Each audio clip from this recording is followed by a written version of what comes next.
Hi everybody. For my Culminating project, I chose to look at stress among student affairs professionals and the effect that it has on their work, as well as some stress reduction practices they can engage in to help them manage their stress. Over the last 2 years, I've really learned that I need to take care of myself and make sure that I'm managing my stress if I want to be at my best to work with the students that I interact with. I also noticed that a lot of my peers don't take that time, and often their stress gets distorted as something that resembles an accomplishment or something they can use to undermine their peers and the work that their peers are doing. Unfortunately, there's not a lot of research out there right now on stress among student affairs and their work. A lot of the research applies directly to healthcare professionals, medical professionals, counselors, and teachers. So I really wanted to try and better understand stress among student affairs specifically. I came across a definition that says stress occurs when physical and mental ability can't cope with tensions exceeding normal levels of functioning. So I think it's really important to note here that stress is natural and actually often necessary to stay engaged and active in our work, and it can't be eliminated 100%, but it can be reduced and managed. Some of the most basic stress reduction practices cater to what we've come to know as Maslow's hierarchy of needs.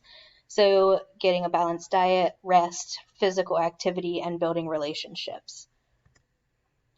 So I looked at these 3 research questions to really guide my project. So how do various stressors impact student affairs professionals and their work? Are professionals with different levels of experience in the field impacted by stress differently? And this question got twisted a little bit to also include functional area on top of the level of experience.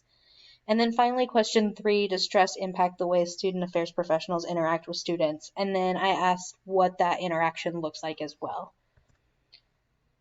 So for my study, I created a survey using Qualtrics that I distributed through a couple of different student affairs Facebook groups. I also distributed it via email to all student affairs professionals at UNCW and some of my personal student affairs connections, so previous professors, mentors, supervisors, things like that. I ended up getting 71 responses on my survey from 5 categories of functional area and 3 categories of level of experience. So that's the graphs that you're seeing here. The functional area groups broke down to student life, student services, medical, mental, and physical health, diversity and inclusion, and conduct and deans, with 3 people not specifying a functional area. I also broke level of experience down into 3 groups, with new professionals being those that have been in the field for 4 years or fewer. Middle professionals are those that have been in the field for 5 to 14 years, and then senior professionals have been in the field for 15 or more years. So this chart you're seeing is the average impact of stress on participants' work. So I provided them with 12 different stressors, which is what you're seeing along the bottom axis, and I asked them to rate those stressors and the impact they had on their work on a scale of 1 to 5, where 1 is an extreme negative impact, 3 is no impact, and 5 is an extreme positive impact. If you look, you can see that a lot of the interpersonal relationship type stressors are the ones that had the highest positive impact on people's work. So that would be interacting with colleagues, with students, with supervisors, getting support from their employer, things like that. I also noticed that the financial stressors were the ones that had the highest negative impact on work, so salary, cost of living, opportunities for advancement. But I really had a lot of people saying that these stressors had no impact on their work. So I don't know if that is caused by people just learning how to manage their stress and work through it, or if that's just people not recognizing what's causing them the stress and so they're not reporting it. I also noticed a lot of 1s and 2s within the new professionals, so I'm not sure the exact cause of this, but in my experience, this might just be them not being prepared to manage the stress and not being prepared for the stress.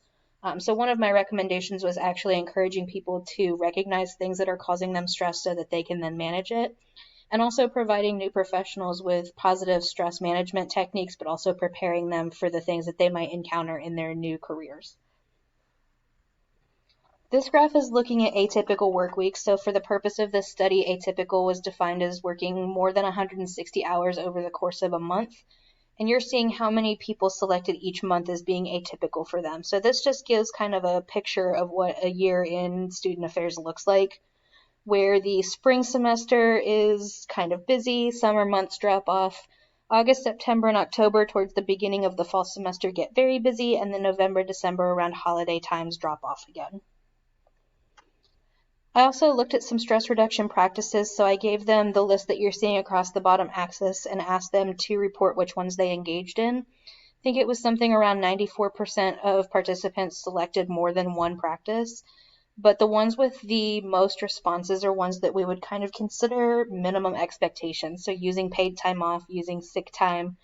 But then one of the other highest responded stress reduction practices is relationship building, which is consistent with that first chart showing that interpersonal interactions have a high positive impact on stress.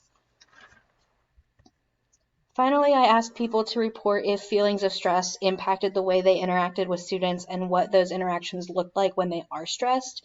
And so the green boxes that you're seeing across the bottom left and bottom right are some quotes that I pulled from those people who said that stress impacted their interactions with students.